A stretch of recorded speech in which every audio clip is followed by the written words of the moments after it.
ദൈവത്തിൻ്റെ അതിപരിശുദ്ധമായ നാമം ഈ പ്രഭാതത്തിൽ വാഴ്ത്തപ്പെടുമാറാകട്ടെ. ദൈവവചന ശ്രോതാക്കളായ നിങ്ങൾക്കേവർക്കും യേശു ക്രിസ്തുവിൻ്റെ നിസ്തുല്യമായ നാമത്തിൽ പ്രഭാതവന്ദനം. വാത്സല്യ ദൈവമക്കളെ, ഇന്നത്തെ ദൈവജന ചിന്തയ്ക്ക് ആധാരമായി എബ്രായർക്ക് എഴുതിയ ലേഖനം 11-ാം അധ്യായം അതിൻ്റെ 24 മുതലുള്ള വാക്യങ്ങൾ വായിക്കുന്നു. വിശ്വാസത്താൽ മോശ താൻ വളർന്നപ്പോൾ പാപത്തിൻ്റെ തൽക്കാല ഭോഗത്തെക്കാളും ദൈവജനത്തോടുകൂടെ കഷ്ടമനുഭവിക്കുന്നത് തിരഞ്ഞെടുത്തു. പ്രതിഫലം നോക്കിയതുകൊണ്ട് ഫറവോൻ്റെ പുത്രിയുടെ മകൻ എന്ന് വിളിക്കപ്പെടുന്നത് നിരസിക്കുകയും മിസ്രൈമിലെ നിക്ഷേപങ്ങളെക്കാൾ ക്രിസ്തുവിൻ്റെ നിന്ന വലിയ ധനം എന്ന് എണ്ണുകയും ചെയ്തു. ക്രിസ്തുവിൻ്റെ നിന്ന വലിയ ധനമായി മോശ ചുമന്നതുകൊണ്ട് സത്യവേദ പുസ്തകത്തിലെ ആദ്യത്തെ 5 പുസ്തകങ്ങളായ തോറയും ചില സങ്കീർത്തനങ്ങളും മോശയ്ക്ക് രചിക്കുവാൻ കഴിയും. തന്നെയുമല്ല, മോശ മരിച്ചപ്പോൾ ദൈവം തന്നെ അവനെ അടക്കുവാനായിട്ട് ഇറങ്ങി വന്നു എന്ന് വേദപുസ്തകം നമ്മളെ പഠിപ്പിക്കുന്നു. നാമും പലപ്പോഴും നിന്ദകളിലൂടെ കടന്നു പോകേണ്ടി വരും. കർത്താവിന് വേണ്ടി നിലകൊള്ളുമ്പോൾ കഷ്ടതകൾ നമ്മെ പിന്തുടരാം.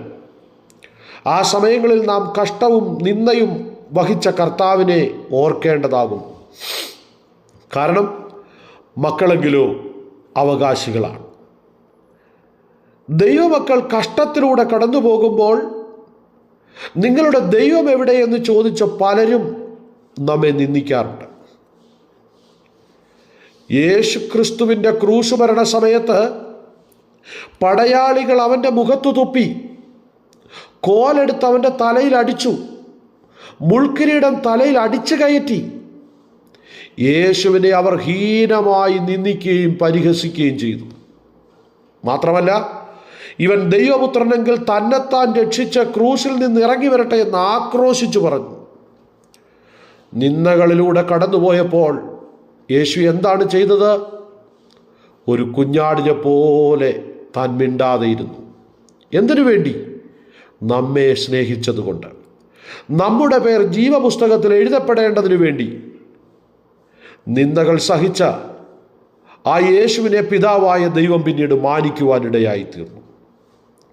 എവിടെയാണോ നീ തകർക്കപ്പെട്ടത്,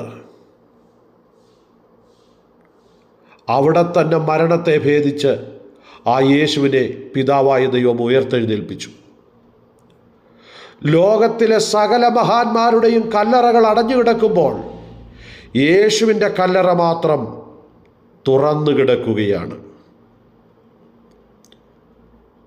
ആ യേശു സ്വർഗത്തിലിരുന്ന് നമുക്ക് വേണ്ടി ഇപ്പോഴും പക്ഷപാതം ചെയ്തുകൊണ്ടിരിക്കുന്നു.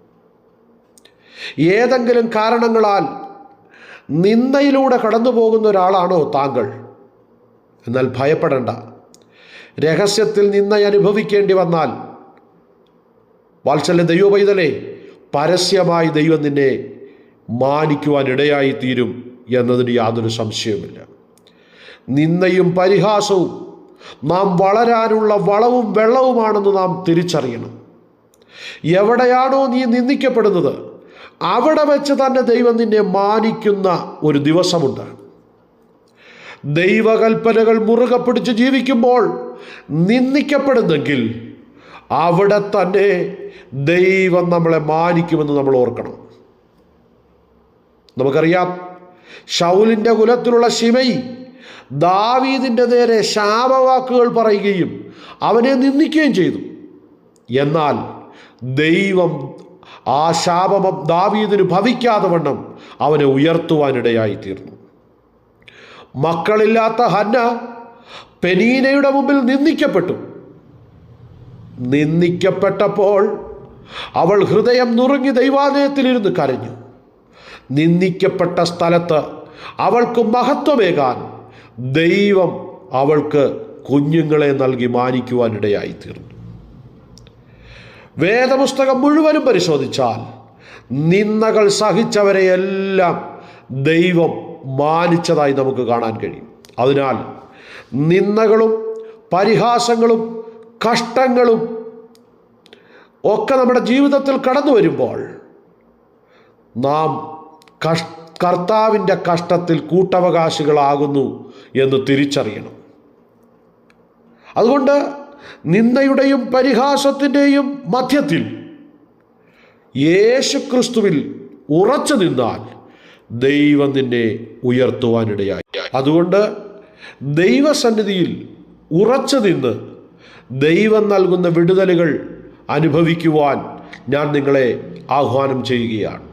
ദൈവം നിന്നെ മാനിക്കുന്ന ഒരു ദിവസമുണ്ട്. പ്രത്യാശയോടെ ദൈവകരങ്ങളിൽ നമ്മളെ തന്നെ ഭരമേൽപ്പിക്കാം. ഈ വചനങ്ങളാൽ ദൈവം നമ്മളെല്ലാവരെയും ധാരാളമായും സമൃദ്ധിയായും അനുഗ്രഹിക്കട്ടെ.